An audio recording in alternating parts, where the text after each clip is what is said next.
High, hello, নমস্কার সবাইকে। এটা আমার ইন্টার্নশিপের ২য় দিন ছিল। তো আমি সকাল, সকাল রেডি হয়ে বার হয়ে পড়ি। আর তখন 10:30 বাজতে যায়। ৫-১০ মিনিট বাকি ছিল। বাট আমি তবুও একটু হাতে টাইম নিয়েই বার হয়েছিলাম। যেহেতু প্রেয়ারের টাইম 10:30টায় রেল লাইনটা ক্রস করে। আজ আর ওদের সাথে মিট করা হয়নি।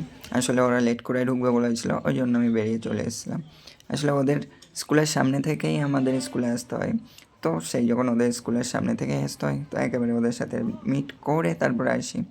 যাই হোক, ওরা যেহেতু লেট করে আসবে বলেছিল, ওই জন্য আর দেখা করা হয়নি। এরপর স্কুল পৌঁছে আমি প্রেয়ার কমপ্লিট করে সোজা চলে যাই স্টাফ রুমে। স্টাফ রুম থেকে আমাদের কার কোন পিরিয়ডে ক্লাস করতে হবে সেটা নিয়ে আসার পর আমি পড়তে শুরু করি রাধারানী। শুরু করার পর যখন আমার ভালো লাগতে লাগলো রাধারানী, ঠিক তখনই ঘন্টা পড়ে গেল আমার ক্লাসের জন্য।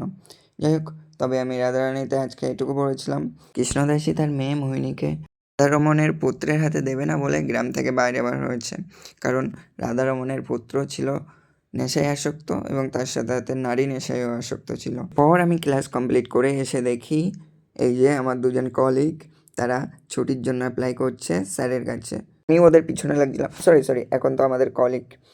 তো আমি ওনাদের পিছনে লাগছিলাম এটার জন্য যে ওরা মিথ্যা কথা বলে ছুটি চাইছে, এবং তার সাথে সাথে সবাই মিলে আমাকে চেপে ধরলো যে না, ওরা ঠিকই কাজ করছে, ছুটি লাগছে তো অ্যাপ্লাই করে ছুটি নিক। পর স্কুল থেকে বার হয়ে কিছু টিফিন কিনি, টিফিন কিনে রুমে আসি। আর আজকে যেহেতু ছুটি ছিল, আমার পড়ানোও ছিল না, তাই আর বাইরে বার হওয়া হয়নি। তো ভিডিওটা এখানেই শেষ করছি। লাগলে লাইক, কমেন্ট, সাবস্ক্রাইব করবেন।